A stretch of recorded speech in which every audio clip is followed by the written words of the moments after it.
Assalamualaikum warahmatullahi wabarakatuh. Innalhamdulillah nahmaduhu wa nasta'inuhu wa nastaghfiruh wa na'udzu billahi min shururi anfusina wa sayyiati a'malina. May yahdihillahu fala mudilla lahu wa may yudlil fala hadiya lahu. Asyhadu an la ilaha illallah wahdahu la syarika lahu wa asyhadu anna Muhammadan 'abduhu wa rasuluh. Allahumma salli ala habibina wa syafi'ina wa qurrati a'yunina Muhammadin sallallahu alaihi wasallam wa ala alihi wa ashabihi wa man tabi'ahum bi ihsan ila yaumiddin. Usikum wa nafsi bi taqwallah faqad fazal muttaqun. A'udzu billahi minasyaitonir rajim. Bismillahirrahmanirrahim. Ya ayyuhalladzina amanu taqullaha haqqa tuqatih wa la tamutunna illa wa antum muslimun. Shadaqallahul azim.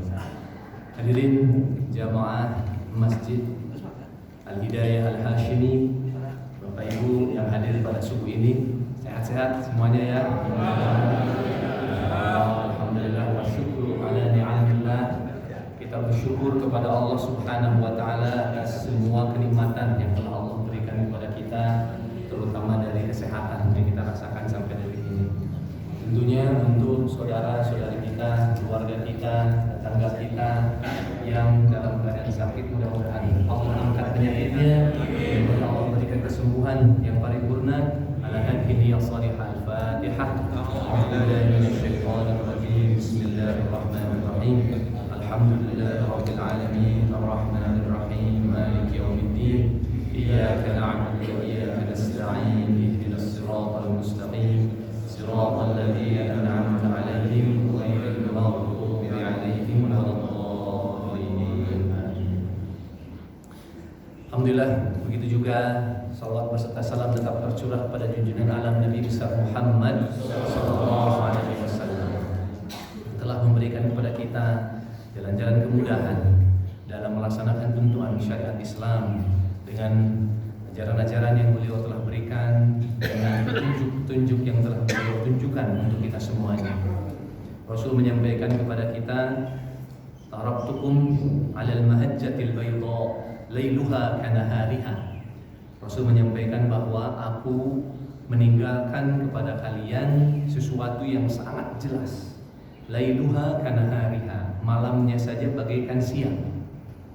Jadi Rasulullah SAW menyampaikan kepada kita bahwa beliau telah menitikkan, memberikan kepada kita pedoman Al-Quranul Karim yang sangat jelas sebagai tuntunan untuk kita dalam kehidupan.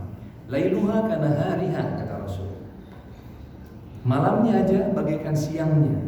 Jadi dengan Al-Quran kita semua seharusnya tidak akan pernah tersesat, karena itu merupakan petunjuk yang paling jelas untuk kita dalam mengarungi kehidupan. Diibaratkan malamnya saja bagaikan siangnya. Artinya petunjuk Al-Quranul Karim betul-betul sangatlah jelas untuk kita jadikan pedoman untuk hidup kita. Alhamdulillahirabbil alamin, kita semua juga berkumpul di tempat yang mulia ini, tempat yang nyaman ini. Mudah-mudahan senantiasa diberkahi oleh Allah Subhanahu wa taala, terutama jamaahnya yang luar biasa istiqamah mengedepankan kepentingan kecintaan kepada Allah dan Rasulnya. Mudah-mudahan luar biasa. Inilah kenikmatan Allah Subhanahu wa taala. Selain kita melaksanakan kewajiban sholat berjamaah, apalagi disambung dengan kajian, begitu juga misalnya mengkaji Al-Quran. Saya tadi melihat di antara bapak ibu saling bercakap, bersilaturahim. Bayangkan, inilah kenikmatan kita dalam beribadah kepada Allah Subhanahu wa taala. Banyak hikmah.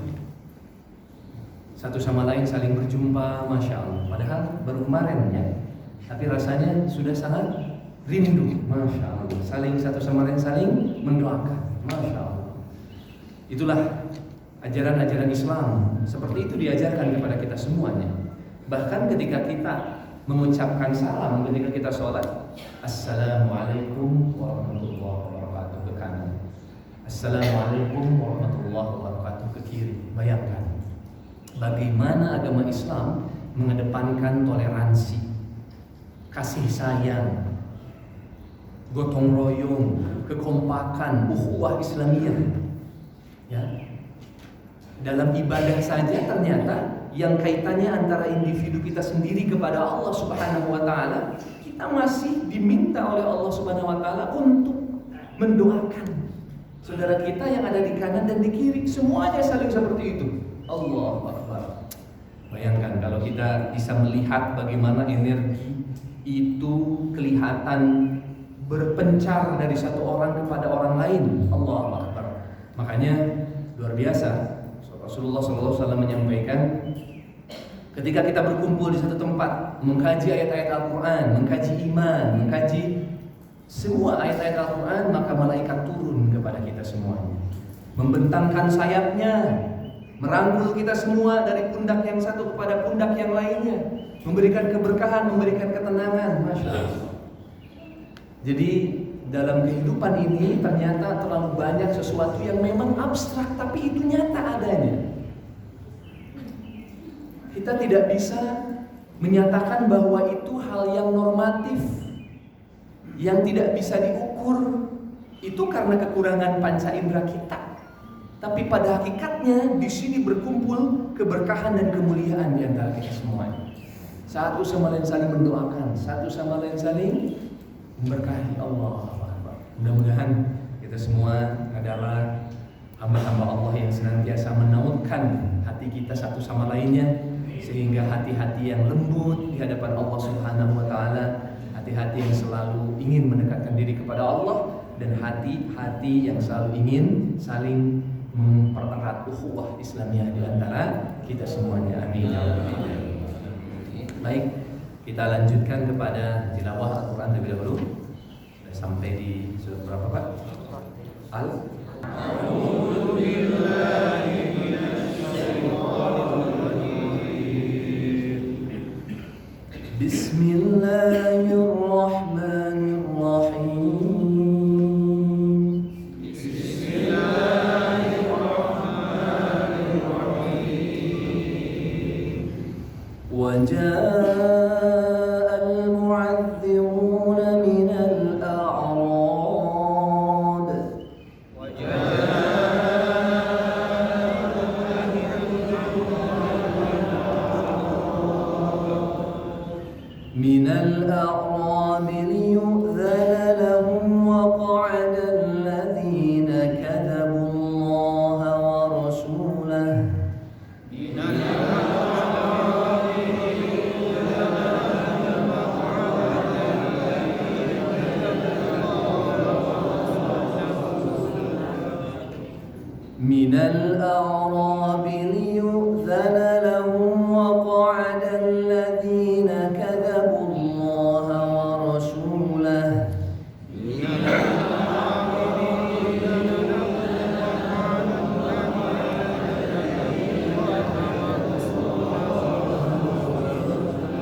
سيصيب الذين كفروا منهم عذاب أليم.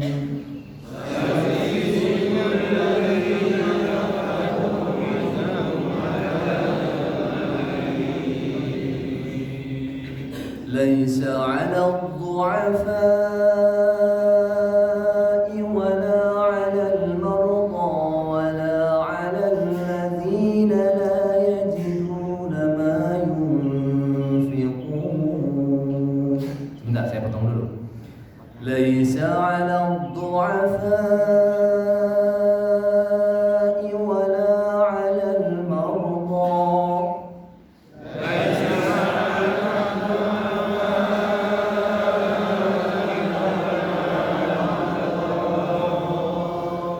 ولا على المرضى ولا على الذين لا يجدون ما ينفقون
wallahu ghafurur rahim.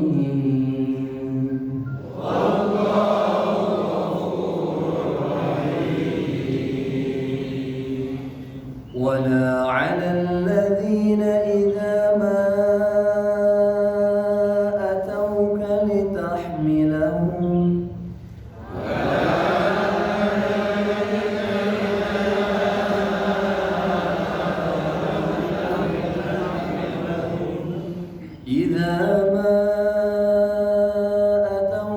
لتحملهم قلت لا أجد ما أحملكم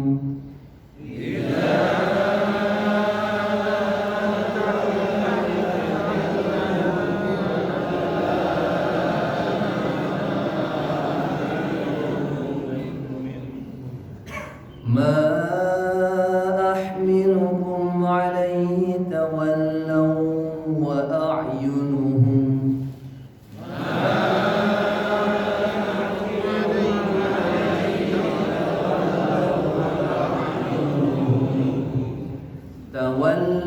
وأعينهم تفيض من الدمع حزنا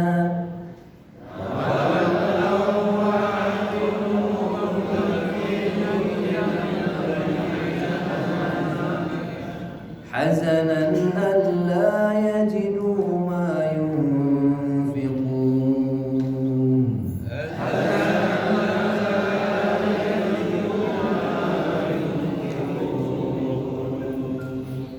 إنما السبيل على الذين يستأذنونك وهم أغنياء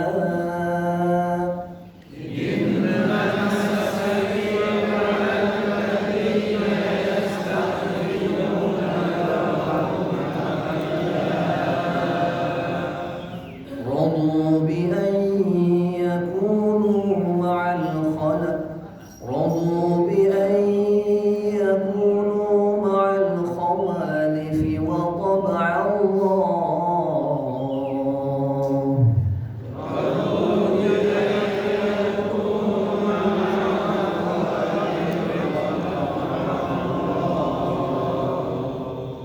وطبع الله على قلوبهم فهم لا يعلمون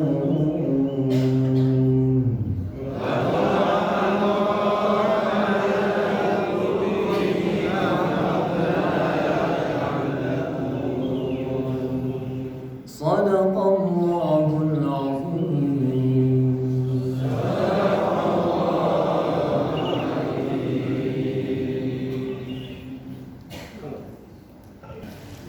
Baik, rahimahullah, kita semua bisa membaca dan mendengarkan tadi betapa kisah di mana orang-orang yang meminta izin kepada Rasulullah SAW untuk tidak ikut berperang, berjihad di jalan Allah Subhanahu wa Ta'ala. Rasul menyampaikan, menegaskan bahwa izin itu diberikan kepada orang-orang yang lemah, orang-orang yang sakit, dan orang-orang yang tidak memperoleh apa yang akan mereka infakkan. Jadi beberapa kali dalam beberapa peperangan itu seringkali ada orang-orang yang tidak ikut berperang. Gitu. Ya. Kita bisa memahami betapa beratnya perjuangan berjihad di jalan Allah Subhanahu wa Ta'ala. Jadi ternyata orang-orang yang memiliki kemunafikan atau orang-orang yang takut dengan musuh Allah Subhanahu wa Ta'ala untuk ikut berperang, di sini oleh Allah Subhanahu wa Ta'ala ditegaskan bahwa orang-orang yang tidak ikut berperang hanyalah orang-orang yang lemah. Tentunya orang yang lemah ini bisa masuk kategorinya, diantaranya adalah orang-orang perempuan, kemudian yang sedang sakit, kemudian orang-orang yang tidak memperoleh apa yang akan mereka infakkan. Dulu pernah terjadi di antara satu perang yang terjadi hal seperti ini, Di antaranya ketika peperangan Ahzab atau perang Ahzab nama lainnya Khandaq, perang Parit. Ya, perang Parit. Karena Rasulullah SAW menyusun strategi untuk menghadapi musuh di dalam kota Madinatul Munawwarah. Ini memiliki konsekuensi yang sangat besar. Ya, biasanya yang namanya perang itu jauh dari pemukiman warga. Gitu. Tapi karena Rasul berpandangan dan para sahabatnya berpandangan bahwa kurang lebih musuh ketika itu, kalau tidak salah kurang lebih sekitar 12.000 pasukan. Bayangin kira-kira 12.000 pasukan itu sebanyak apa? Banyak banget ya. Sehingga Rasulullah SAW pun tidak memiliki persiapan yang begitu banyak untuk menghadapi mereka. Maka dari itu mereka bermusyawarah dan terjadi diskusi di sana. Nah, ini Rasulullah SAW pemegang wahyu Allah Subhanahu wa taala, tapi masih meminta diskusi kepada para sahabatnya. Ya, para sahabat menyampaikan ini itu. Ada juga di antara yang menyampaikan bahwa dibuatnya parit. Parit seperti apa? Parit dibuat dalam peperangan, masya Allah. Ada yang menyatakan riwayatnya lebarnya itu sekitar 4 meter, ya, dalamnya sekitar 5 meter, panjangnya kurang lebih 5 kilo, kalau tidak salah. Bayangkan mereka hanya membangun itu tidak kurang dari 1 pekan. Coba, ya. Artinya semuanya punya konsekuensi. Mau keluar dari kota Madinah, mungkin bisa jadi kita orang awam dalam strategi perang. Mungkin ada di antara bapak ibu yang lebih memahami itu, tapi kondisinya seperti itu waktu itu. Akhirnya dilakukan penggalian, banyak cerita di sana, masya Allah. Pernah juga saya sampaikan di sini tentang menemui batu besar yang tidak bisa dipecahkan oleh para sahabat. Bayangkan, ketika itu mereka dalam kondisi kelaparan dan kedinginan. Waktu itu ceritanya sedang musim dingin, kelaparan dan musim dingin. Bayangkan mereka harus menggali parit selebar dan sepanjang itu dalam jangka waktu yang sangat singkat. Ya. Nah, lalu kemudian singkat cerita, meskipun banyak hikmah di dalamnya, sudah tercapai, sudah bisa dibuat parit itu sesuai dengan planning mereka. Lalu ternyata ada orang-orang Bani Quraidah, di antaranya orang-orang Yahudi, yang meminta izin kepada Rasul untuk tidak ikut berperang di garda terdepan. Ya. Jadi cukup panjang gitu daerahnya, cukup panjang. Kemudian Bani Quraidah itu terletak di bagian belakang kota Madinah. Dan parit itu dibuat dari gunung ke gunung, disambungkan dari gunung yang satu ke gunung yang lain di bagian depan. Mereka meminta izin untuk tidak ikut berperang. Tetapi ternyata mereka memiliki strategi licik. Apa? Mereka minta izin untuk tidak ikut berperang karena nanti mereka akan menyerang dari belakang. Seperti itu. Bayangkan Rasulullah SAW seperti itulah dalam kondisi peperangan. 12.000 pasukan musuh di depan, mereka fokus gitu ya untuk menghalau musuh dengan strategi yang mereka buat. Tapi ternyata di belakang ada segerombolan laki-laki yang meminta izin tidak ikut berperang dengan alasan banyak hal. Akhirnya ketika mereka, singkat cerita, Allah menurunkan angin, Allah menurunkan azab untuk orang-orang, untuk musuh Islam, sehingga mereka lari tunggang langgang dengan angin yang begitu besar diturunkan oleh Allah Subhanahu wa taala kepada musuh Allah. Kemudian mereka berlarian. Ternyata di belakang mereka mengganggu para perempuan yang tidak ikut berperang. Untungnya, untungnya para perempuan yang tidak ikut berperang adalah wanita-wanita perkasa, masya Allah, wanita perkasa. Ada mata-mata ingin masuk ke dalam rumah yang di dalamnya ada perempuan-perempuan tersebut. Lalu sebetulnya ada seorang laki-laki tapi dia tidak mampu untuk berperang mengangkat senjata sehingga direbut oleh seorang perempuan, kalau tidak salah istrinya Rasulullah SAW. Lalu kemudian di balik tembok, lalu kemudian dia ketemu, dia hajar mata-mata tersebut. Tidak lama kemudian ketika Rasulullah kembali, diceritakanlah seperti itu. Belum mereka menyimpan persenjataan dari perang Ahzab, Malaikat Jibril langsung mengabarkan bahwa Bani Quraidah perlu diperangi. Bayangkan, ya, udah mah menggali parit sepanjang dan selebar itu. Kemudian berhari-hari kita berperang, melemparkan busur, panah, tombak dan lain sebagainya. Dalam perasaan yang sangat khawatir dan kelaparan. Begitu pulang, Malaikat Jibril mengabarkan, jangan dulu engkau letakkan senjatamu, perangi Bani Quraidah. Masya Allah, Allahu Akbar. Biasanya kita kalau udah beraktivitas yang lelah, pengennya apa? Kayaknya saya pribadi tidak dengan Bapak Ibu, insya Allah. Saya pribadi kalau udah merasakan lelah seperti itu, pengen healing 2 minggu, cuti 2 minggu. Ya, ada cuti 2 minggu? Nggak ada juga ya. 14 hari. Pengen ambil cuti langsung, Masya Allah. Itulah Allahu Akbar, itulah perjuangan mereka. Nah, maka dari itu, karena peperangan yang Rasulullah SAW alami selama berjihad di jalan Allah itu banyak. Itu saya hanya kasih contoh satu saja dalam kejadian di mana ada para lelaki yang izin tidak ikut berperang, gitu. Tapi di sini tegaskan bahwa ini disindir nih orang-orang yang tidak ikut berperang padahal tidak lemah, tidak sakit, memiliki harta. Ya, mereka akan diazab oleh Allah Subhanahu wa taala karena mereka memiliki hati yang picik, hati yang hina karena dia tidak mau berjihad di jalan Allah Subhanahu wa taala. Sedangkan orang-orang yang lemah, orang-orang yang sakit, orang-orang yang tidak mampu itu tidak ada dosa untuk mereka, kata Allah dalam ayat ke-92. Baik. Wallahu a'lam bishawab. Itulah yang kita bisa ambil hikmahnya dari tilawah yang kita baca pada subuh ini. Mari kita lanjutkan pada pembahasan kita, yaitu kita akan lanjutkan pembahasan tafsir dan tadabbur surat Al-Balad.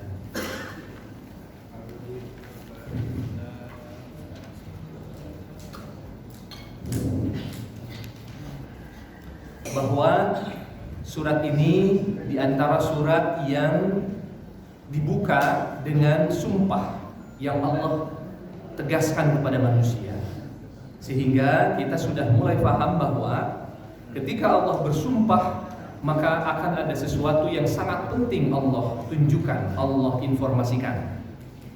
Meskipun kita pun juga melihat bahwa gaya bahasa Al-Quran dalam sumpah surat Al-Balad ini berbeda dengan gaya bahasa sumpah-sumpah di surat-surat lain. Kalau dalam surat Asy-Syams misalnya, begitu juga surat Wal Asr, juga surat Al-Duha, surat Al-Fajr, itu dimulai dengan huruf waw, wasyamsi wadduhaha, wal asri wadduha, wal fajr dan lain sebagainya. Tapi di sini Allah Subhanahu wa taala menggunakan gaya bahasa lain. Bisa saja mungkin kalau dengan waw wal balad misalnya ya, seperti hanya wal asri wadduha wal fajr, bisa saja mungkin wal balad, demi kota suci. Tetapi Allah Subhanahu wa taala luar biasa detail untuk kita semua, memberikan kabar kepada kita, mengajarkan kepada kita, la uqsimu bihadzal balad.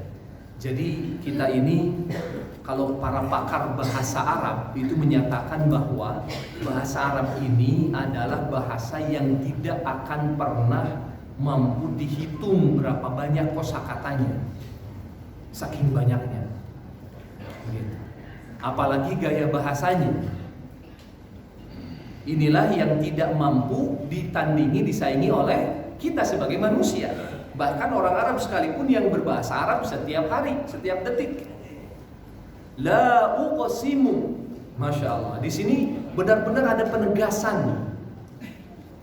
Seolah-olah Allah menyatakan bahwa benar bahwa aku bersumpah di tempat lain, di surat lain dengan huruf waw, tapi di surat ini aku ingin lebih tegaskan la uqsimu, sehingga perhatian kita lebih kuat gitu. La uqsimu, la. Makanya para ulama berbeda pendapat. Karena arti kata la itu sebetulnya tidak, gitu kan? Sehingga sederhananya seharusnya ketika diucapkan la uqsimu berarti maknanya tidaklah aku bersumpah.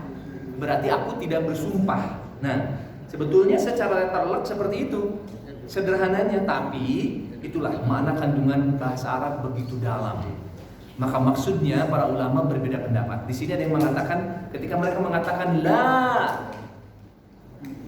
kenapa dibilang la? Karena para ulama menjelaskan Allah Subhanahu wa taala ingin menafikan maksud dari surat sebelumnya, bahwa perilaku orang-orang yang kufur kepada Allah Subhanahu wa taala itu tidak akan diberikan kenikmatan oleh Allah Subhanahu wa taala. La uqsimu bihadzal balad, aku bersumpah dengan kota suci ini, yaitu kota Makkah Al-Mukarramah. Jadi Allah Subhanahu wa taala mensucikan kota Makkah Al-Mukarramah. Wa anta hillum bihadzal balad, dan engkau akan menghalalkan, mensucikan, memuliakan kota suci ini. Para ulama berbeda pendapat, ini yang dimaksud adalah Nabi Adam dan keturunannya. Ada juga yang berpendapat bahwa ini adalah Nabi Ibrahim dan keturunannya termasuk Nabi Ismail dan Nabi Muhammad sallallahu alaihi wasallam. Wa walidi wa ma walad, dan ditegaskan lagi dengan keturunan-keturunannya. Jadi luar biasa. Di sini Allah Subhanahu wa taala bersumpah dengan kalimat 3 kali, mensucikan kotanya, mensucikan orang-orang yang akan mensucikannya, dan keturunan-keturunannya, yaitu Nabi Adam, Nabi Ibrahim, Nabi Ismail, Nabi Muhammad sallallahu alaihi wasallam. Jadi kira-kira sumpah di sini sangat mulia tidak? Sangat mulia, karena Allah bersumpah dengan kota sucinya yang penuh dengan sejarah itu. Saya tidak perlu ulangi karena kita sudah bahas sejarahnya kota suci tersebut. Begitu juga para nabi Allah, ya, yang sangat mulia, Khalilullah Nabi Ibrahim sebagai kekasih Allah Subhanahu wa taala. Laqad khalaqnal insana fi kabad. Sesungguhnya kami telah menciptakan manusia dalam keadaan penuh dengan masyaqqah, penuh dengan masalah, penuh dengan kesulitan. Jadi manusia ditakdirkan, diciptakan seperti itu, penuh dengan kesulitan, penuh dengan masyaqqah. Jadi seperti itulah kondisinya Bapak Ibu semuanya. Tidak hanya anak-anak, tidak hanya remaja, dewasa, orang tua, semua umur mengalami kesulitan dalam kehidupan. Ya, jadi ini informasi utama yang akan Allah sampaikan kepada kita, wahai manusia, kalian diciptakan dalam kondisi akan terus merasakan kesulitan. Itu dia. Ini informasi pentingnya. Nah, apa yang Allah maksud seperti itu? Ayahsabu an la yaqdiru alaihi ahad. Manusia sering mengira bahwa tidak ada sesuatu yang lebih mampu daripada dirinya. Jadi tanda pertama bahwa manusia dikatakan akan hidup dalam kesulitan karena manusia berperilaku sombong, merasa hanya dirinya yang mampu melakukan sesuatu dan tidak ada orang, bahkan Tuhan, yang bisa mengendalikan dirinya. Itu yang pertama. Nah, jadi kapanpun kita merasa seperti itu, yaitulah sebagai indikator di mana kita dikatakan makhluk yang penuh dengan kesulitan. Kenapa demikian? Karena kalau kita takabur, karena kita sombong, kita merasa diri kita yang berkuasa, maka kita akan menghadapi kesulitan-kesulitan setelah itu. Ada hakikatnya tidak seperti itu. Kita sebagai manusia makhluk yang sangat lemah. Baik, selanjutnya, yaqulu ahlaktu malan lubada. Dia berkata, orang tersebut berkata, aku telah memberikan, mengeluarkan harta yang banyak. Maka dari itu dia berperilaku sombong. Ayahsabu allam yarahu ahad. Manusia juga mengira tidak ada sesuatu, tidak ada orang, tidak ada Tuhan yang bisa mengawasi dirinya. Nah, ini diantara indikatornya. Lalu Allah tegur kita, Allah sindir kita. Wahai manusia, kalau kalian merasa sombong, kalau kalian merasa sudah banyak harta yang engkau telah keluarkan, kalau engkau merasa tidak ada orang yang mengawasi, tidak ada Tuhan yang mengawasi, alam naj'al lahu 'ainain, bukankah aku mampu menjadikan dua mata untuk engkau? Berarti Allah mampu memberikan mata kepada siapapun, terutama kepada malaikatullah yang juga mencatat amalan-amalan kita, bahkan kepada Allah Subhanahu wa taala sendiri yang Maha mengetahui segala sesuatu. Jadi kalaulah kata Allah, aku memberikan dua mata sehingga kamu bisa melihat, jangan mengira kamu tidak dilihat oleh Allah Subhanahu wa taala. Begitu. Walisanan wa syafatain, dan lidah dan dua bibir. Boleh engkau bersombong, boleh engkau berperilaku tinggi, boleh engkau merasa telah mengeluarkan harta, boleh engkau merasa tidak ada yang melihat. Bukankah aku telah memberikan kemampuan untuk berbicara kepada kalian? Nah, gitu. Ya, jadi maksud Allah Subhanahu wa taala, kita ini menyombongkan apa? Karena semuanya pemberian Allah Subhanahu wa taala. Dan sekalipun kita merasa seperti itu, maka pasti di hadapan kita akan merasa kesulitan. Baik, lanjutnya. Wa hadainahun najdain, dan bukankah kami telah memberikan dua jalan kepada kalian? Najdain berasal dari kata najd. Najd itu tempat yang tinggi. Wa hadainahun najdain. Jadi kata Allah, sesudah Allah mengatakan, aku telah berikan kemampuan melihat, aku telah berikan kemampuan untuk berbicara, sehingga kamu merasa manusia yang memiliki kemampuan, baik itu soft skill ataupun hard skill misalnya. Kata Allah juga tetapkan, aku telah berikan dua jalan. Nah, para ulama menyepakati bahwa dua jalan yang dimaksud adalah jalan kebaikan, jalan keburukan. Dalam ayat yang lain Allah katakan fa'alhamaha fujuraha wa taqwaha. Aku ilhamkan kepada kalian, kepada jiwa kalian itu keadaan untuk kecenderungan terhadap perilaku jelek dan kecenderungan terhadap perilaku baik, takwa. Jadi Allah Subhanahu wa taala memberikan pilihan. Ya, luar biasa nih. Allah Subhanahu wa taala memberikan akal kepada kita supaya kita gunakan untuk berpikir. Betul bahwa aku berikan lisan, aku berikan mata, aku berikan kemampuan, tapi aku berikan pilihan kepada kalian. Nah, tapi selanjutnya ayat yang dimaksud adalah falaqatahamal aqabah. Falaqatahamal aqabah. Maka kenapa mereka tidak mencapai, ini sama nih, siapa di antara bapak-bapak yang suka hiking, naik gunung? Ya, saya itu. Pasti merasa bahwa semakin tinggi semakin sesak, semakin letih, gitu. Teman-teman saya bercerita, istilahnya ada summit katanya. Jadi kalau dari dasar gunung kemudian ke tempat campingnya, perkemahannya, itu bisa jadi dua pilihan. Ada tempat camping yang lebih dekat ke puncak, ada sehingga dari dasar ke tempat camping kita lebih lama, sedangkan dari tempat camping ke puncak lebih sedikit. Ada juga yang sebaliknya, dari dasar lebih dekat ke dasar, itu sehingga lama ke puncak. Nah, sehingga para pendaki biasanya sudah mengetahui waktu yang tepat untuk bisa sampai ke puncak gunung. Ya, para pendaki itu menyatakan seperti itu. Karena saya belum pernah, bisa juga ini jemaah Masjid Hidayah para pemuda, gitu ya, untuk berangkat bertafakur, bertadabbur di atas puncak gunung. Ya. Karena banyak sekali hikmah pelajaran yang bisa diambil, ya, untuk mentadabburi alam raya yang Allah ciptakan. Mereka mengatakan memang yang namanya naik ke gunung, naik ke tempat yang lebih tinggi, itu adalah suatu pekerjaan yang sangat sulit. Diperlukan mental, diperlukan kesehatan, diperlukan bekal yang cukup. Bahkan katanya semakin tinggi oksigen semakin berkurang. Betul seperti itu ya?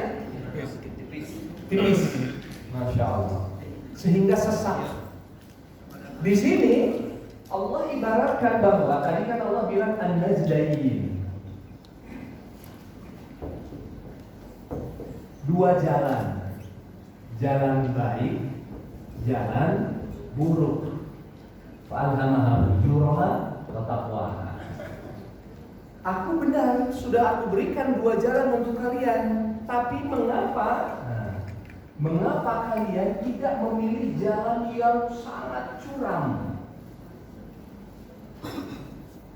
Al-Aqabah itu berarti jalan menanjak dan sangat curam, yang penuh dengan bebatuan yang sangat tajam. Begitu. Ya. Jadi Allah Subhanahu wa taala ibaratkan ternyata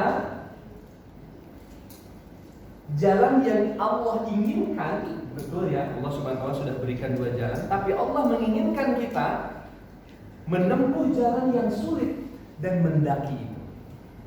Nah, lalu kita berpikir jalan seperti apa itu? Jadi ayat setelahnya apa? Wa ma adraka mal aqabah. Tahukah kalian apa yang dimaksud dengan al-aqabah itu? Nah, jadi Allah Subhanahu wa taala membantu ya. Pada kesempatan yang lalu kita bisa membahas juga dalam ayat-ayat yang lain. Misalnya dalam surat Al-Qadar. Inna anzalnahu fi lailatul qadar. Wa ma adraka ma lailatul qadar. Lailatul Qadri khairun min alf syahr. Jadi inilah gaya bahasa kita, kembali lagi kepada gaya bahasa. Ma adraka. Gitu ya. Jadi memang Allah Subhanahu wa taala sedang berbicara kepada kita. Allah itu bilang, "Nah, kalian wahai manusia, aku telah berikan dua jalan. Falam tahamal aqabah. Kenapa kalian tidak mengambil jalan yang curam lagi sulit? Tahu nggak sih jalan yang curam lagi sulit itu apa?" Nah, seperti itu misalnya. Ya, jadi Allah Subhanahu wa taala berbicara kepada kita. Tahu nggak kamu apa jalan yang curam lagi sulit itu? Ma adraka mal aqabah. Ya. Ini terjadi dalam berbagai surat.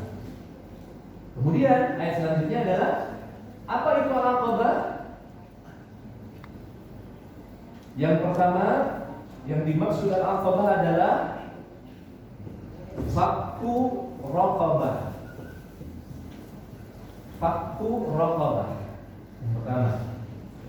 Jadi yang Allah maksud dengan jalan yang curam lagi sulit adalah fakku, infikak itu melepas. Jadi kalau Bapak Ibu menali sesuatu lalu kemudian Bapak Ibu lepas, itu namanya infikak atau tafukku asyai. Bapak Ibu melepas gitu. Raqabah itu banyak maknanya, tapi yang dimaksud adalah pundak. Jadi pundak ini diibaratkan tentang sesuatu yang mengikat sehingga seorang manusia tidak bisa lepas, tidak bisa merdeka gitu. Jadi yang dimaksud adalah budak, hamba sahaya yang dirinya itu berada dalam genggaman majikan. Dia tidak merdeka, dia tidak bebas. Gitu ya. Seolah-olah lehernya itu diikat. Dia tidak bisa bebas pergi kemana-mana, melakukan apapun. Begitu. Maka yang pertama maksudnya adalah yang Allah maksud dengan jalan yang curam lagi sulit adalah orang yang memerdekakan budak. Masya Allah. Jadi yang pertama langsung Allah berikan informasi yang sangat sulit. Ya. Nah, saya kembali sedikit. Menurut Bapak Ibu, al-aqabah di sini, jalan yang sulit lagi menanjak ini, apakah jalan baik atau jalan buruk? Baik. Kita sepakat ini semua adalah jalan yang baik. Artinya, kalau Allah Subhanahu wa taala dalam ayat ke-4 ya. Laqad khalaqnal insana fi kabad. Ya. Sungguh kami telah ciptakan kalian wahai manusia dalam kondisi yang akan penuh dengan kesulitan. Ya. Jadi ketika kita hubungkan ke sini, ya, di satu sisi al-aqabah yang dimaksud ini merupakan solusi dari kehidupan ini, meskipun faktanya indikator-indikator dari al-aqabah yang Allah maksud ini sulit dilakukan, berat untuk dilakukan. Tetapi ketahuilah bahwa apa-apa yang Allah akan sebutkan yang menjadi indikator al-aqabah itu adalah kunci yang membuat manusia akan merasa tenang hidup di dunia, tidak akan dalam kondisi kesulitan seperti yang Allah sampaikan. Jadi sebetulnya di sini Allah Subhanahu wa taala ingin memberikan solusi untuk kita. Wahai manusia, kamu hidup senantiasa dalam kesulitan? Iya. Kalau begitu aku berikan tips untuk agar kalian terhindar dari kesulitan. Tapi jalannya menanjak dan curam. Yakin kamu mau untuk meraihnya, mencapainya? Begitu. Rasulullah SAW menyampaikan, Huffatil jannatu bil makari. Surga itu huffatil jannah. Surga itu diliputi dengan al-makari. Wan naru, sedangkan neraka, wa huffatin naru bisyahawat, dengan syahwat. Rasul bilang sama kita bahwa jannah, apa itu jannah? Surga itu dikelilingi oleh sesuatu yang membuat manusia kesulitan. Ya, dikelilingi oleh sesuatu yang manusia merasakan sulit melakukannya. Tapi an-nar, bedanya dengan an-nar, huffatin nar bisyahawat. Tapi neraka diliputi oleh sesuatu yang senantiasa memanjakan syahwat. Nah, jadi jelas di sini. Jadi pertanyaannya adalah, yakin Bapak Ibu kita semua mau mengambil jalan kebaikan? Susah loh. Ya. Ya, diliputi dengan sesuatu yang kita benci. Sholat berjamaah, infak sedekah, puasa, zakat, naik haji. Allahu Akbar. Bil makari. Anar, bagaimana dengan neraka? Santai bedah. Gitu ya. Ya, Masya Allah. Huffatin nar bisyahawat, dengan syahwat, apapun yang mengedepankan syahwat akan memasukkan manusia ke dalam neraka. Maka dari itu di sini kita ditantang oleh Allah Subhanahu wa taala. Kalau kita ingin terlepas diri dari kondisi kita diciptakan dalam kondisi yang akan terus bersusah payah, maka kalian tempuhlah jalan yang menanjak. Apa itu? Fakku raqabah. Yang pertama, membebaskan kita. Kita sudah pernah membahas bahwa budak hari ini mungkin sudah tidak ada, tapi saya baca di berita tadi malam tahun 2014.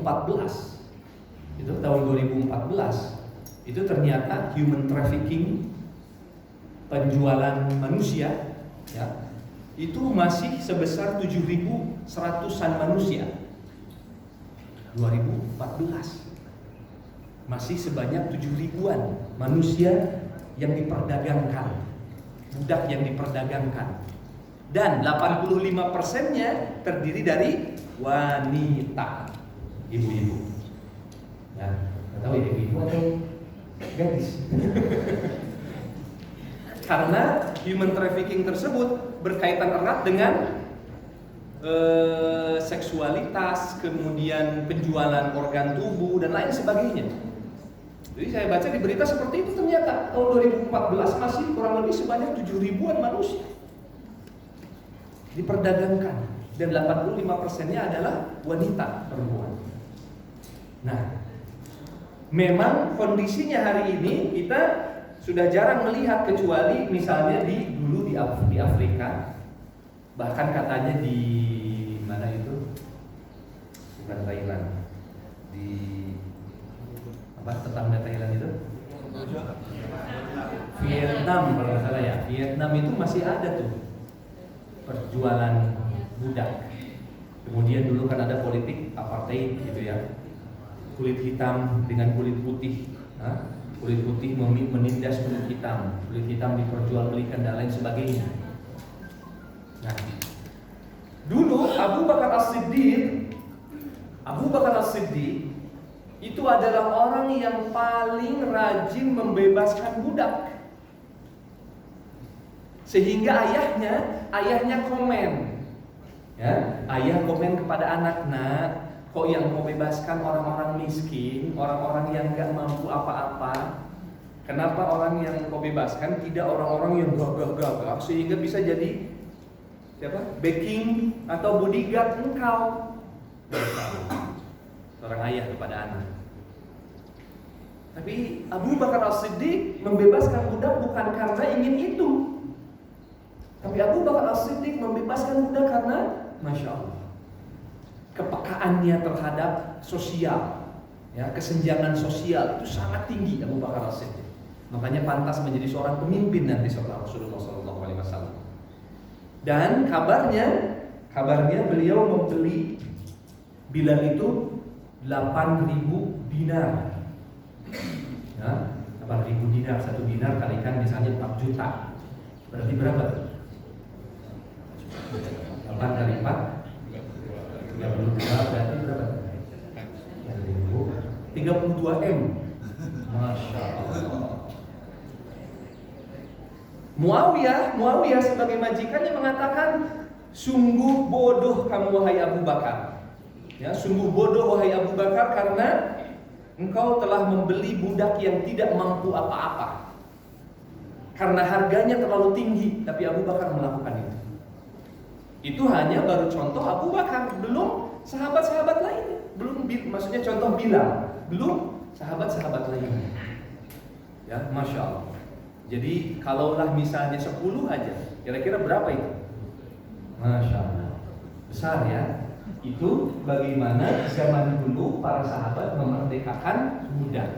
Dan ketika Muawiyah mengatakan bahwa mengatakan bahwa Bilal adalah manusia tidak mampu apa-apa, apa yang terjadi setelah itu?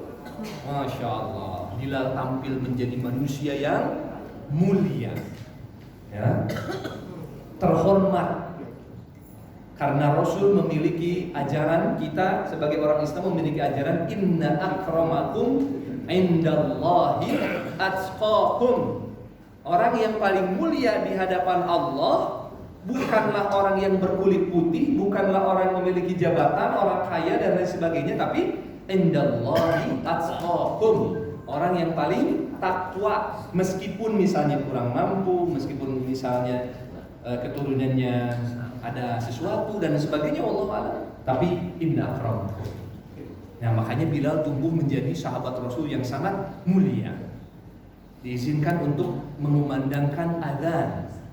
Terompahnya sudah terdengar, padahal dia masih hidup.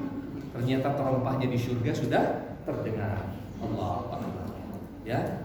Nah, jadi faktor raqabah ini merupakan indikator pertama ketika seseorang mau mendaki jalan yang sulit. Ya. Para mufassir lain sudah kontemporer berpikir, zaman sekarang bukan hanya perbudakan, tapi yang dimaksud juga adalah seperti misalnya eksploitasi, kolonialisme dan lain sebagainya, penjajahan. Ya, itu termasuk faktor raqabah. Karena raqabah ketika si budak, si hamba sahaya itu tidak merasa bebas karena terikat dirinya oleh majikannya, itu sama dengan para penjajah yang mengikat dan memaksa memerangi orang-orang yang dijajah. Makanya menurut para ulama, orang-orang yang berjuang untuk memerdekakan saudara-saudara seiman seislam yang sedang dalam keadaan dijajah oleh penjajah, maka itu pun termasuk fakku raqabah. Masya Allah. Jadi semangat kita untuk memperjuangkan Palestina, Gaza dan lain sebagainya, mudah-mudahan insya Allah Subhanahu Wa Taala terhitung kepada fakku raqabah. Ya. Makanya kalau kita lihat ini kaitannya apakah dengan diri kita atau dengan orang lain, Bapak Ibu? Memerdekakan budak ini untuk diri kita atau untuk orang lain? Orang lain, berarti kita bisa tulis di sini bahwa ini merupakan diantaranya ibadah sosial. Ya. Jadi bayangkan agama Islam 14 abad yang lalu dikala Romawi dan Persia justru sedang kuat-kuatnya, kencang-kencangnya menindas, melakukan hegemoni terhadap orang-orang lemah, baik yang kulitnya hitam maupun orang-orang tidak mampu. Ternyata agama Islam tampil menjadi satu agama yang mengentaskan semuanya. Bayangkan. Makanya jangan mengatakan umat Islam agar selalu toleran, peka terhadap kondisi tetangga orang lain misalnya. Karena agama Islam sudah lebih dulu mementingkan aspek sosial. Dikala bangsa-bangsa lain justru sedang gencar-gencarnya melakukan penjajahan, pengebirian kepada hak asasi manusia, terutama orang-orang yang lemah. Jadi berbicara mengenai hak asasi manusia, kita sebagai orang-orang Islam seharusnya lebih percaya diri. Nah, gitu. Tidak perlu diajari. Sehingga kalaulah ada orang yang mengatakan bahwa Islam itu teroris, itu justru fitnah sangat kejam. Ya, fitnah sangat kejam karena ternyata agama Islam mementingkan aspek sosial. Bahkan kalau kita lihat dalam hukum fikih, ternyata banyak sekali kafarat atau juga penebus dosa kita, yaitu harus dilakukan dengan membebaskan budak. Tidak hanya satu di sini doang. Ada misalnya hukuman membunuh, ya, atau kafarat untuk Bapak Ibu yang melakukan yang dilarang di tengah hari puasa Ramadan. Ya, di antara sanksinya, kafaratnya adalah membebaskan budak. Ya. Maka dari itu, kalaulah ini tidak hanya satu berarti semua hukum-hukum lain ternyata digantikan dengan membebaskan budak. Jadi kita bisa katakan bahwa agama Islam adalah ajaran yang pertama kali mengentaskan perbudakan di dunia. Begitu. Hari ini orang-orang yang banyakkan memperjuangkan hak asasi manusia adalah orang-orang non-muslim. Dengan konsep ini, konsep itu, konsep ini, konsep itu, padahal kita sebagai orang muslim memiliki konsep yang utuh terhadap pengentasan sosial. Ya. Jadi agama Islam sangat peduli terhadap pengentasan masalah kesenjangan sosial. Baik, itu yang pertama, fakku raqabah. Yang kedua, au it'amun, itu ya kan? It'amun fi yaumin di masghabah. Ya. Yang kedua, tadi sudah ya, yang pertama memerdekakan budak. Au it'an. Yang kedua adalah it'an. Coba di sini.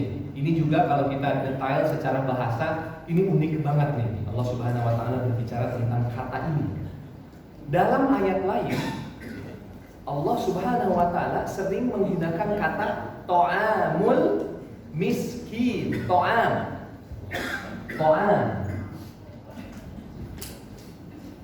Ta'amul miskin.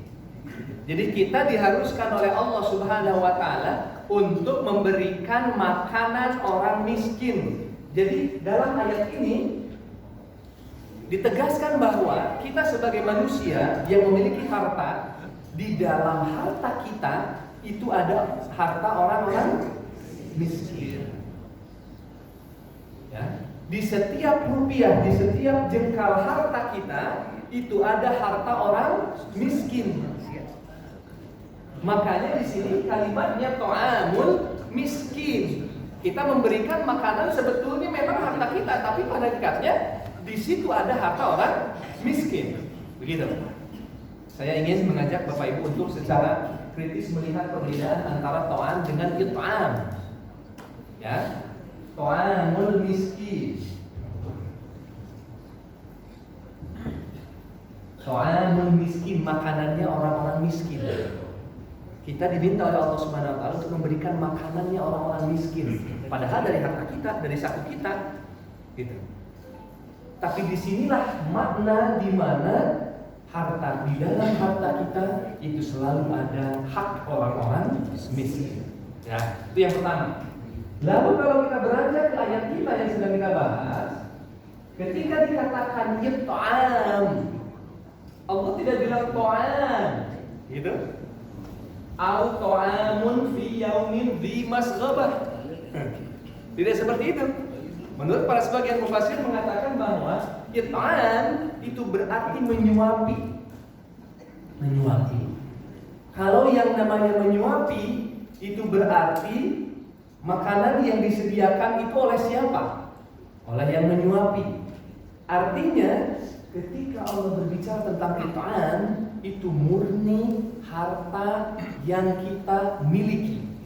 Jadi dia sudah sedekah, dia sudah zakat, dia sudah memberikan harta kepada fakir miskin, tapi dia masih menyisihkan sebagian lain untuk dimakankan kepada orang miskin.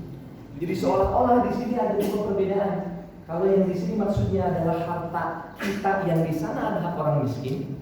Kalau di sini seolah-olah kita sudah mengeluarkan harta untuk orang miskin, tapi kita masih menyisihkan harta yang kita berikan, kita suapkan, kita berikan untuk orang miskin. Sisihkan. Fi yaumin dhi masghabah. Jadi yang pertama tadi itu it'am, dari harta kita murni. Kemudian yang kedua fi yaumin dhi masghabah. Di waktu masghabah itu berarti hari paceklik. Ya, hari paceklik, panas. Ya, tumbuhan tidak tumbuh, air juga tipis, kering dan sebagainya, hujan tidak turun. Jadi artinya adalah kita mengeluarkan harta yang sudah kita keluarkan sedemikian rupa, tapi kita masih mengeluarkan harta untuk orang miskin di waktu kelaparan, di waktu paceklik, di waktu musim kering. Masya Allah.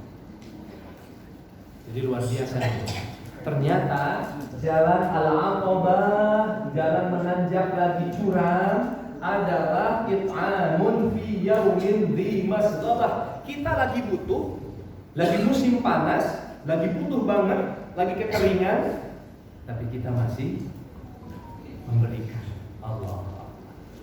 Mungkin bisa jadi maksud Allah Subhanahu wa taala kalau di masa muda, maksudnya subur, banyak harta, melimpah dan lain-lain ya, lagi bagus-bagusnya gitu bisnis misalnya, untuk bersedekah mungkin gampang.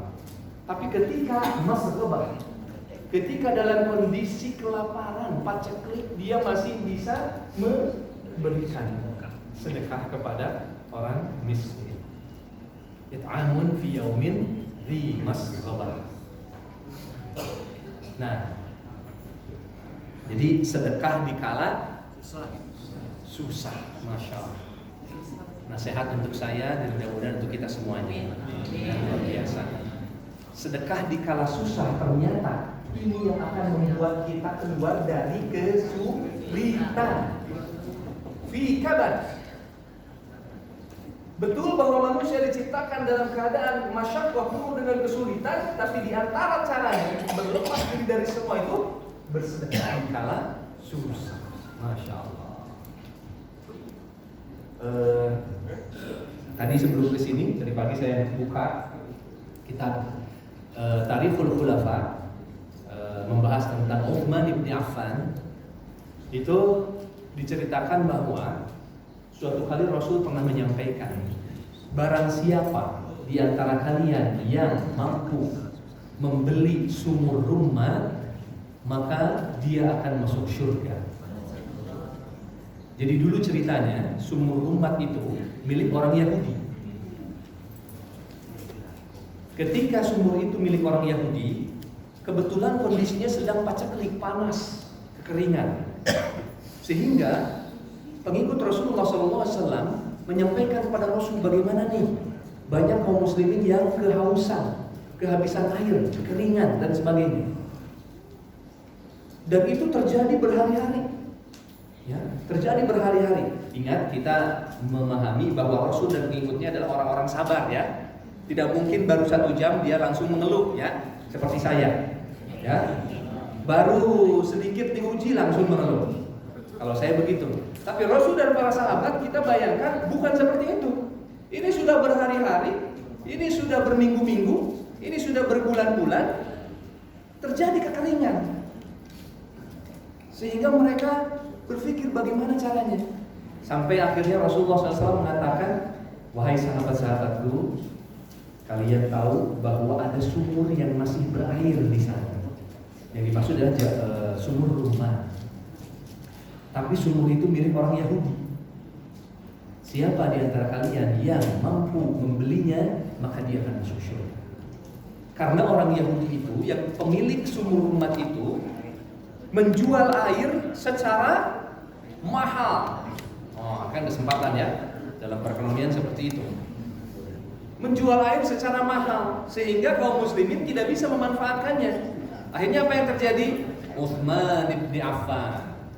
Bayangkan, Utsman bin Affan tanpa berpikir panjang dia berlari, lalu kemudian dia datangi orang Yahudi itu dan mengatakan, jualah sumur itu padaku. Masya Allah. Wah, ini kesempatan besar. Airnya aja dijual dengan harga yang sangat mahal. Bagaimana kalau sumurnya? Dia juga berpikir, kalau aku jual, nanti aku tidak bisa berbisnis lagi. Karena ini merupakan saham. Ya, ya, lebih paham. Aset. Ini aset yang sangat mahal. Kalau dijual, hilang dong. Akhirnya orang Yahudi itu bilang, kalau begitu saya jual sebagian agar engkau bisa manfaatkan 1 hari. Setelah 1 hari aku yang manfaati. Jadi dia masih berpikir dia masih bisa jual airnya ketika giliran harinya tiba. Gitu. Ya. Akhirnya sepakat dengan dijual berapa? 12.000 dinar. Coba bayangkan, kita kalikan 12.000 kali 4 juta. Berapa tuh? Berapa? 48 M. Ya, betul ya? Bukan 480 juta ya? 48 M. Allahu Akbar. Akhirnya apa yang terjadi? Dibayar itu sama Utsman bin Affan 12.000 dinar. Lalu kemudian di hari di mana itu bisa dimanfaatkan oleh kaum muslimin menyimpan, istilahnya Pak, menyetok gitu ya, menyetok air dengan banyak di rumahnya masing-masing, sehingga giliran hari si Yahudi itu tiba, tidak ada yang membeli. Akhirnya dia berpikir, lama-lama lapak gua ini habis juga ini. Nah, gitu. Akhirnya apa yang terjadi? Dia datang kepada Utsman dan mengatakan, aku jual semuanya. Bayar sisanya berapa? 8.000 dinar. Jadi totalnya 20.000 dinar. Jadi 2 kali 4 80 M. Allah Akbar. Sumur. Allah Akbar. Di saat kekeringan. Sehingga apa yang terjadi? Rasulullah SAW mendoakan untuk Utsman bin Affan agar beliau masuk surga Allah Subhanahu wa Ta'ala. Meskipun kita mendengar sejarah bahwa Utsman bin Affan wafat dalam kondisi dibunuh oleh para mungkin bisa dibilang teroris atau ya orang-orang yang membangkang, tapi balasannya adalah surganya Allah Subhanahu wa ta'ala. Itu baru sumur, saya belum bercerita yang lain. Mau diceritakan lagi? Ya. Contoh dalam peperangan. Nah, ini bisa dilihat nih. Peperangan Rasulullah SAW itu terbagi dua. Satu ghazwah, yaitu peperangan yang dipimpin oleh Rasulullah SAW. Yang kedua sariyah, yang tidak dipimpin oleh Rasulullah SAW. Jadi ada peperangan yang sifatnya besar dan dipimpin oleh Rasul. Ada peperangan hanya mengutus puluhan manusia untuk berperang. Rasulullah SAW cerdik. Ketika Rasul hijrah dari Makkah ke Madinah, ini barat Makkah ya,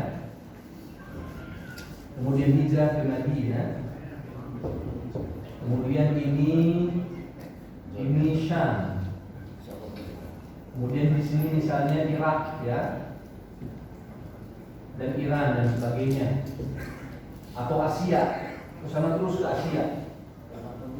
Coba lihat, nih cerdiknya strategi Rasulullah SAW. Rasulullah SAW mengalami kurang lebih 80 kali ghazwah dan sariyah dalam kurun waktu sekitar 9 tahun. Bayangkan, berarti kalau 80 perang dikali 9 dibagi 9 tahun, per bulannya berapa kali perang?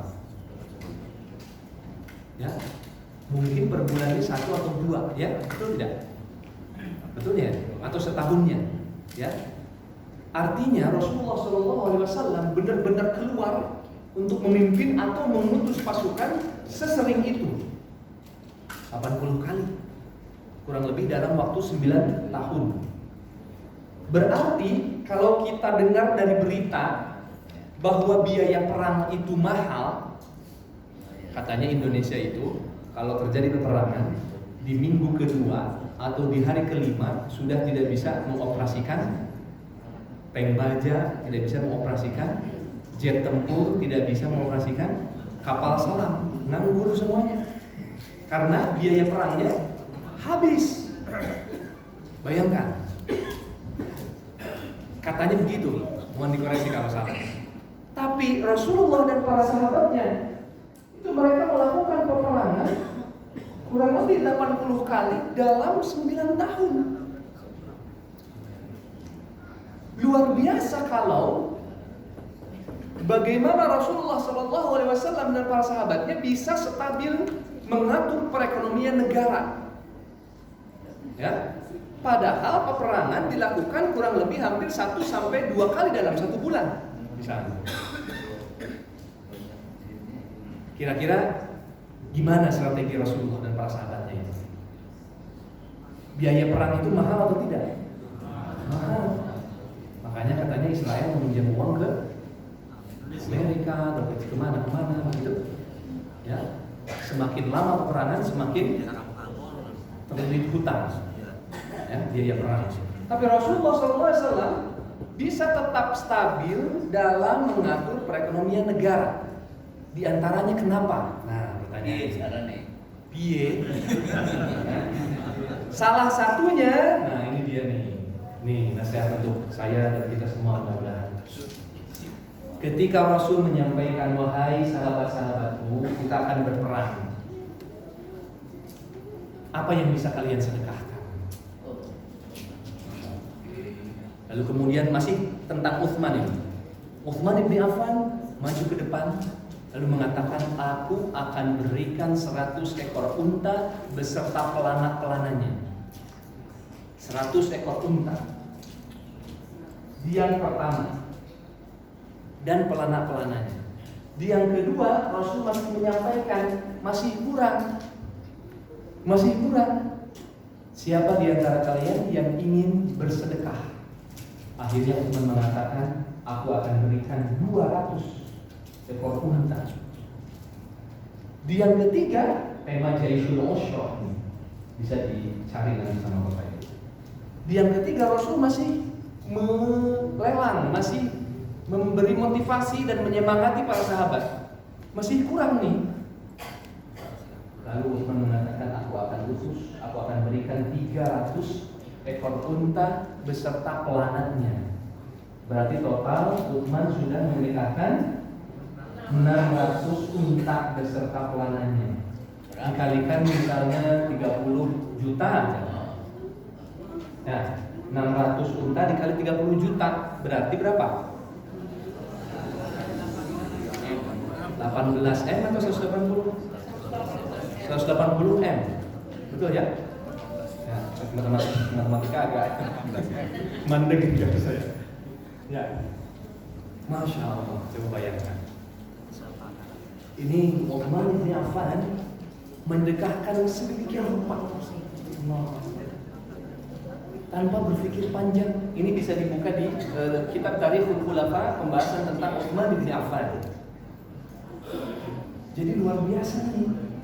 Benar-benar beliau ini menyedekahkan sesuai dengan kebutuhan.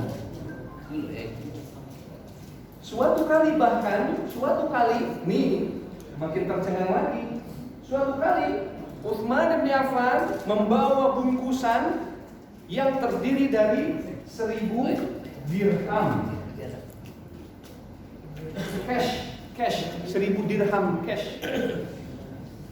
Ya. Luar biasa ini. Sehingga Rasulullah SAW diceritakan dalam kitab Tarikhul Khulafa itu, Rasul membuka bungkusan itu, lalu kemudian menghitungnya satu persatu. Bayangkan, menghitungnya satu persatu sambil berdoa kepada Allah, ya Allah, berikanlah kemuliaan kepada Utsman bin Affan. Ya, berikanlah kemuliaan kepada Utsman bin Affan. Artinya, saya ingin masuk ke kesimpulan tadi. Rahasia 80 kali peperangan bisa terjadi tanpa perekonomian goyang, itu ternyata biaya peperangan seringkali diberikan oleh pribadi-pribadi sahabat Rasulullah SAW, bukan dari APBN, APBD dan lain sebagainya. Jadi ini luar biasanya. Jadi ternyata seperti itu. Kenapa Rasulullah sampai bertahan? Jadi karena ternyata jawabannya kebutuhan-kebutuhan peperangan itu seringkali dipenuhi oleh para sahabat. Jadi inilah pentingnya kita sebagai kaum muslimin memegang tampuk kepemimpinan orang-orang yang berkuasa dalam perekonomian. Inilah pentingnya jadi orang-orang kaya. Masya Allah. Sebagai seorang muslim yang beriman kepada Allah Subhanahu wa taala, karena terjadi seperti ini. Lalu kemudian kenapa ada syariah? Nih, coba bisa dilihat kenapa ada syariah. Ini cerdasnya Rasulullah SAW. Ketika Rasul hijrah ke Madinah, ini adalah jalur sutra, bisa dibilang seperti ini. Jalur sutra untuk orang-orang Makkah melakukan perdagangan ke Syam, ke Iran, ke Persia. Begitu. Cerdasnya Rasulullah SAW itu memotong jalan mereka, memotong jalur perdagangan sehingga orang-orang jahiliyah Makkah, orang-orang Quraisy Makkah tidak mampu melakukan perdagangan ke Syam dan ke Asia karena jalannya dipotong oleh Rasulullah SAW. Itu namakan dengan syariah. Itu dinamakan dengan syariah. Nah, inilah yang terjadi pemicu perang Badar. Perang Badar itu kan Rasul tidak berniat untuk berperang, tapi Rasul itu berniat untuk mengawasi jalur perdagangan agar bisa mencegat, agar bisa mengambil orang-orang yang berdagang lalu kemudian diambil oleh Rasulullah SAW. Jadi jalur perdagangannya itu benar-benar dikuasai Rasulullah SAW. Jadi menurut sebagian ulama, kata siapa perang Uhud itu Rasul kalah. Kata siapa Hunain itu Rasul kalah. Kata siapa? Karena apa? Karena jalur perdagangan ini masih dikuasai Rasulullah SAW. Meskipun perang Uhud kondisinya seperti itu, perang Hunain kondisinya seperti itu, tapi jalur perdagangan masih dikuasai Rasulullah SAW. Jadi orang-orang yang dari Makkah ditemukan oleh orang-orang Muslim diambil, karena ini diizinkan oleh Allah Subhanahu Wa Taala. Kenapa diizinkan? Karena mereka memperdagangkan barang-barang yang dulu ditinggalkan oleh kaum muslimin. Kan mereka hijrah dari Makkah ke Madinah ya, orang-orang muhajirin. Mereka tanpa membawa harta, begitu. Diizinkan oleh Allah Subhanahu Wa Taala untuk mengambil barang dagangan orang-orang Quraisy yang berangkat dari Makkah dan yang datang dari Syam. Ya. Jadi menurut para ahli sejarah mengatakan tidak ada kekalahan yang dialami Rasulullah selama 80 kali peperangan, semuanya dimenangkan Rasulullah SAW. Karena jalur-jalur dan perizinan dan lain sebagainya semuanya itu masih dalam kendali Rasulullah SAW. Nah, itu di zaman Rasul, di zaman para sahabat. Bagaimana kalau kita pindah ke zaman Umar bin Khattab? Nah, ini makin seru lagi nih. Ketika pindah ke zaman Umar bin Khattab, Umar berkuasa sekitar berapa tahun? 10 tahun. Umar berkuasa sekitar 10 tahun. Di tahun ke-7, Umar bin Khattab telah mampu membagi-bagikan harta kepada masyarakat. Bayangkan. Selama 10 tahun Umar berkuasa sebagai khalifah, Umar bin Khattab telah menguasai daerah Iran. Ini Iran, bayangkan di peta Iran, sampai kemudian Madinah Makkah, sampai kemudian Mesir. Kira-kira dari Mesir sampai ke Iran luasnya berjuta-juta hektar berapa ya? Ya, Allahu Akbar.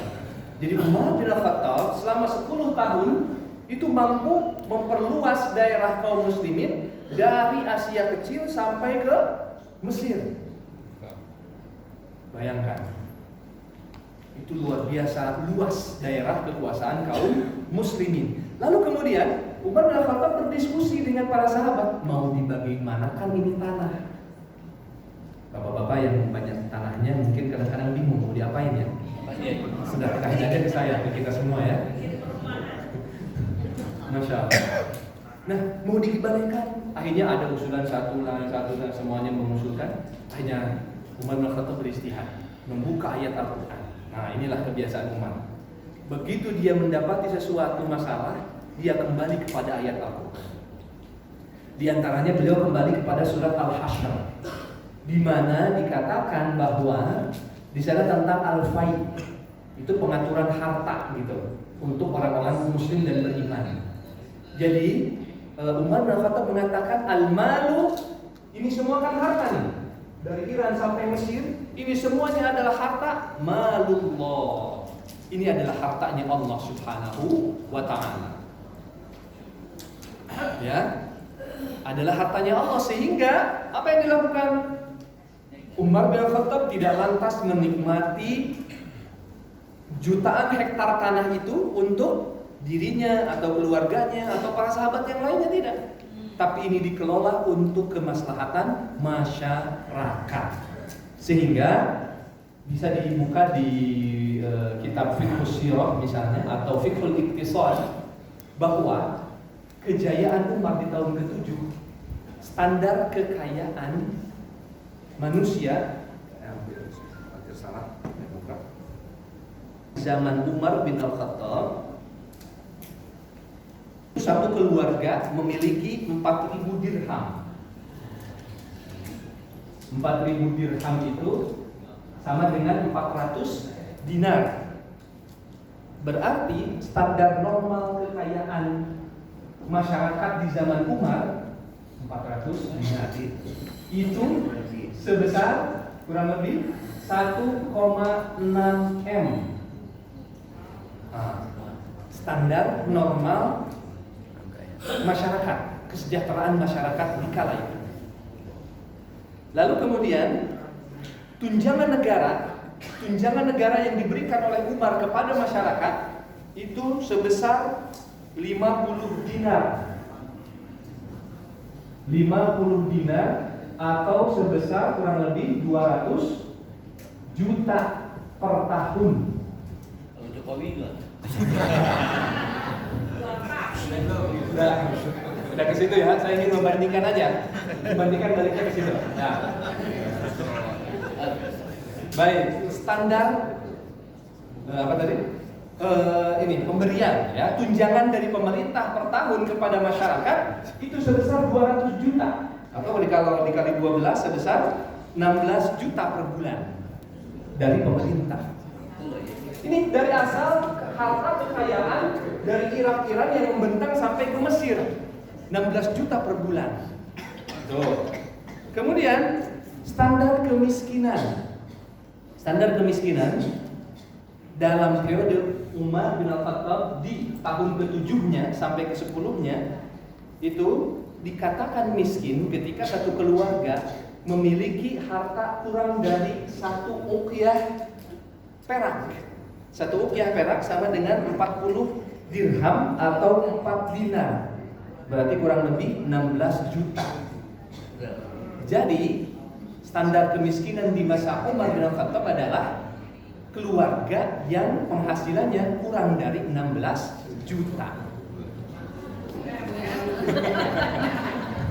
Ya, itu standar kemiskinan di masa Umar bin Khattab. Bayangkan. Ya. Ya, jadi 16 juta per bulan, kurang dari 16 juta per bulan, maka dikatakan miskin, mustahik zakat. Dikasih zakat. Atau bagi orang yang memiliki pertanian, kalau peternakan, kalau hewannya kurang dari 200 ekor, maka dikatakan miskin. Masya Allah. Ini saya tidak mengada-ngada ya. Silakan Bapak Ibu buka buku Fiqhul Iqtisad. Sampai detail di situ dibahas. Jadi bisa dibayangkan bagaimana periode Umar bin Al-Khattab. Memang kalau kita bahas di tahun pertama sampai ke-7, tahun pertama sampai ke-7 ini belum seperti itu sejahteranya. Bahkan kita mendengar cerita Umar bin Al-Khattab mampir di satu tenda, satu rumah, ada seorang ibu yang sedang merebus batu, betul?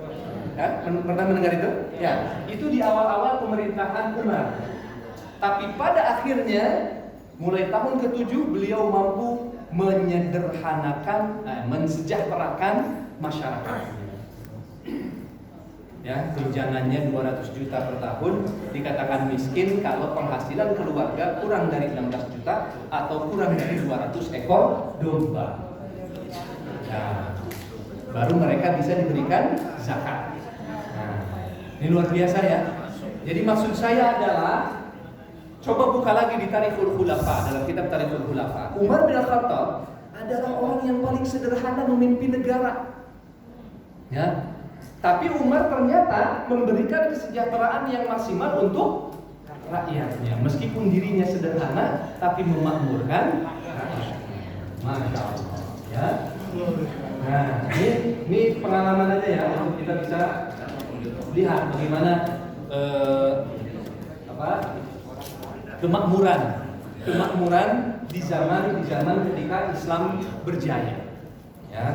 Jadi ada kalanya fi yaumin dzi masghaba, paceklik musim panas, ada kalanya di musim subur. Mereka penuh dengan kekayaan. Makanya informasinya katanya adalah bingung mencari orang-orang miskin. Sampai-sampai suatu kali Umar pernah menemui para pedagang di pasar. Karena kalau semuanya sudah sejahtera, minimumnya 200 juta per tahun, itu nggak ada lagi yang berdagang di pasar.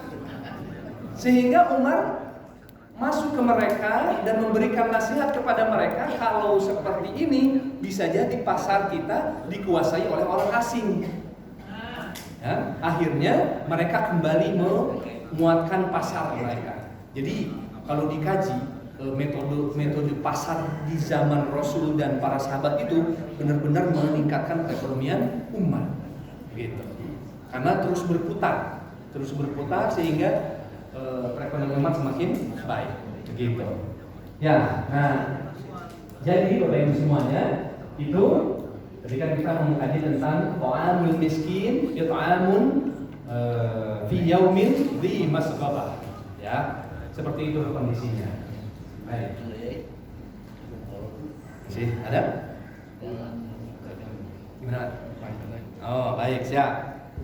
Masih ada kurang lebih kita berada di ayat ke-14 sampai ke-20.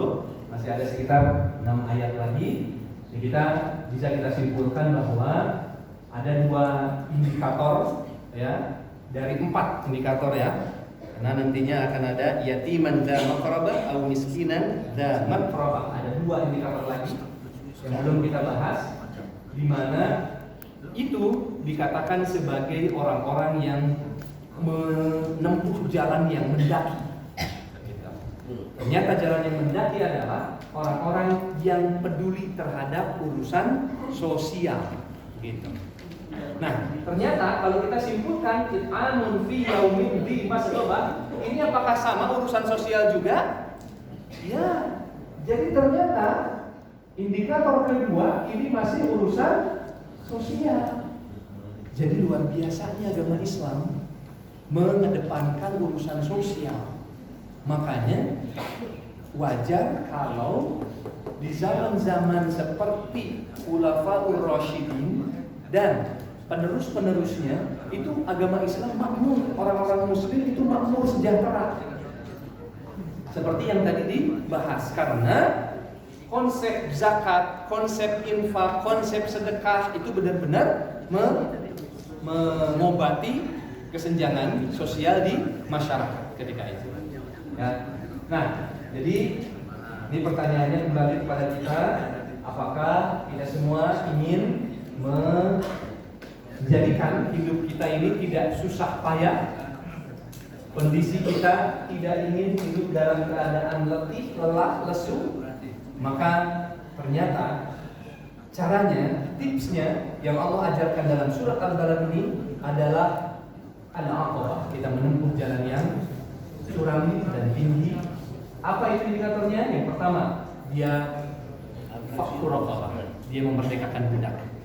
Kontemporer, tafsir kontemporer hari ini mengatakan bahwa memerdekakan budak bukan hanya membeli budak seperti halnya zaman dahulu, tapi juga membebaskan kesewenang-wenangan, membebaskan penjajahan, ya, karena penjajahan juga membutuhkan upaya effort untuk menghilangkan penjajahan tersebut, terutama dengan materi.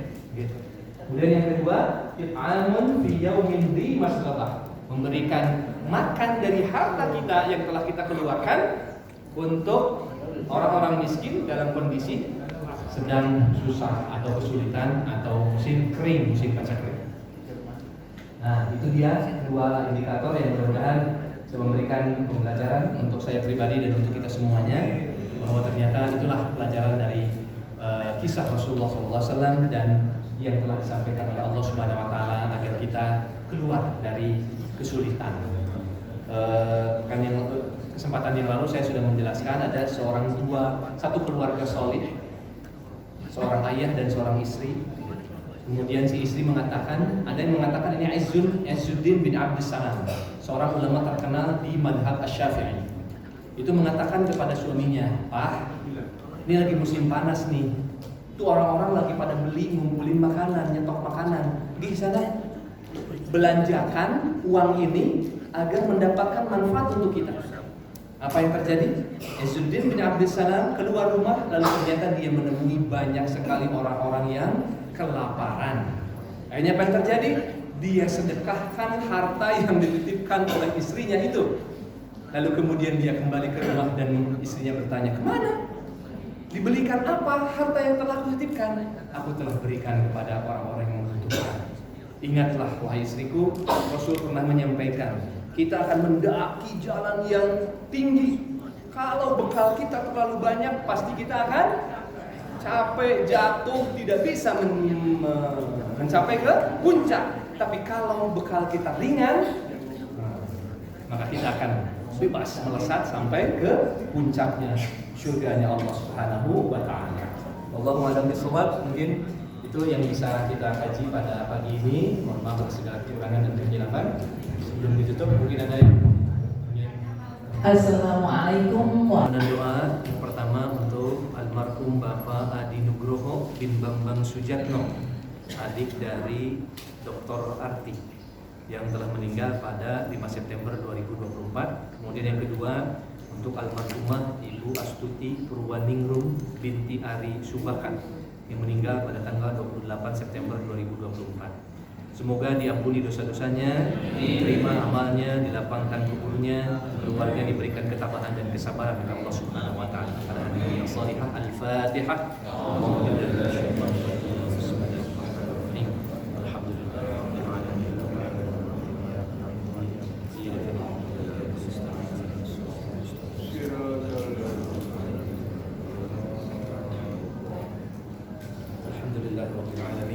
حمدا للعالمين حمدا الشاكرين حمدا يوافي نعمه ويكافئ مزيدا. يا ربنا لك الحمد كما ينبغي لجلال وجهك الكريم وعظيم سلطانك. اللهم اغفر لنا ذنوبنا ولوالدينا وارحمهم كما ربونا صغارا.